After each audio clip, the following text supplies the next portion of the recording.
Bah, forcément, on a un sentiment très mitigé.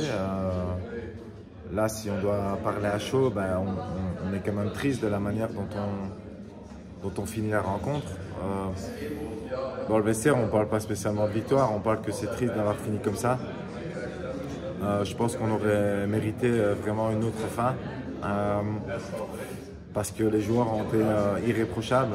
Honnêtement, voilà, samedi, Zizou a fait un super match. Alexander, peut-être pas le match parfait, mais il a pris de l'expérience, de double. Ils ont été à la hauteur de l'événement. C'était pas gagné vu les circonstances et vu la maladie de Sander pendant toute la semaine. Je crois qu'ils ont géré ça de main de maître. Et Zizou, jusque 6-5 au troisième, il faisait un gros match, un match courageux, un match de Coupe Davis en fait. Et c'est vrai que pour nous, c'est dommage de finir de cette manière-là parce que à 6-5, il sert pour le match, ça aurait pu, à 4 points après, être une fête magnifique. Et ici, ça va être une victoire, mais sans vraiment de panache. Est-ce que tu lui reproches quelque part son engouement par rapport à ce break réalisé? Je ne peux pas lui reprocher, non, parce que c'est quelqu'un qui vit les choses.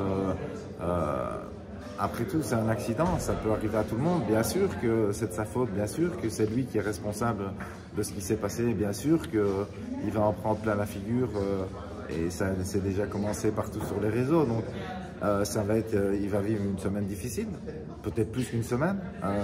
Nous aussi, de toute façon, vu ce que je lis un petit peu en diagonale, c'est pas joli, mais c'est dommage parce que de nouveau, c'est quelqu'un qui fait beaucoup pour l'équipe, qui s'investit à fond pour son pays. On peut lui reprocher de temps en temps un peu surexcité, de temps en temps en faire un peu trop. Mais ce serait difficile de l'empêcher de vivre ses émotions aussi. Le Chili, qu'on a vu en conférence de presse juste avant, regrettait que les Belges ne se soient pas suffisamment inquiétés de l'état de Christian Garin, qui était au sol. Est-ce que, voilà, quel est ton sentiment par rapport à ça et qu'est-ce que tu aurais à lui répondre? Que je ne suis pas tout à fait d'accord. Je pense que voilà, j'ai demandé sur le terrain au moins 15 fois comment ça allait. Je lui ai amené une serviette pour qu'il relève sa tête. Forcément, j'étais un peu inquiet. Après, j'avais le sentiment que ça allait quand même. Peut-être pas apparemment pour jouer, mais j'avais l'impression que c'était pas trop grave. J'ai envoyé un message à Nicolas Massou, je voudrais l'appeler. Je ne pense pas que ma place était dans le vestiaire chilien tout de suite après, vu l'animosité qu'il y avait dans la rencontre et vu comment ça se passait. Mais bien évidemment, je vais essayer de l'appeler, je vais essayer de parler avec lui et on verra la suite. Est-ce qu'ils peuvent faire un recours auprès de l'ITF ou ils peuvent user d'autres... Ils sont déjà en train de parler de plaintes officielles. Ça t'inquiète quelque part? Il y aura des plaintes. Maintenant, je ne vois pas bien ce qu'on va pouvoir faire, malheureusement.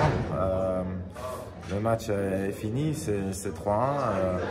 Bien sûr, il va y avoir des plaintes, il y aura des recours probablement, mais je ne sais pas ce qu'ils peuvent faire. Je ne connais pas évidemment les règles exactes.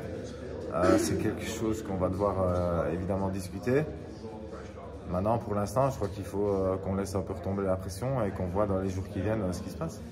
Et maintenant, on est qualifié, ça veut dire que c'est l'Australie au mois de septembre. Pas le plus simple, ça, pour emmener toute une équipe aussi loin, à 4 mois de l'Australian Open. Voilà, que tu vas devoir user de ton charme, Steve. Ouais, mon charme ne marche pas avec tout le monde, donc honnêtement, là, on n'a pas trop réfléchi. C'est sûr que dans les jours qui viennent, je vais devoir parler aux joueurs, leur demander leur avis. Est-ce qu'ils sont prêts à venir jouer? Est-ce qu'ils ne sont pas prêts? J'ai l'impression, comme avec l'équipe qu'on a maintenant, qu'on a vraiment des joueurs qui ont envie de jouer pour la Belgique. Et je vois mal un joueur refuser une sélection. Je peux me tromper, mais en tout cas, bien sûr, il va falloir que j'ai des discussions, qu'on discute de la suite et qu'on trouve les meilleures solutions pour avoir la meilleure équipe possible. Si jamais je peux toujours m'entraîner d'ici là, hein. Je peux venir avec vous, l'Australie. Ouais, mais là tu pourras peut-être avoir une accréditation, donc on va se débrouiller. Merci beaucoup Steve, et puis écoute, fêtez quand même bien ça, parce que j'imagine que vous aurez quand même envie de fêter un tout petit peu. Honnêtement, on est des gros fêtards quand on gagne une rencontre, et honnêtement ici, je pense que ça va être compliqué.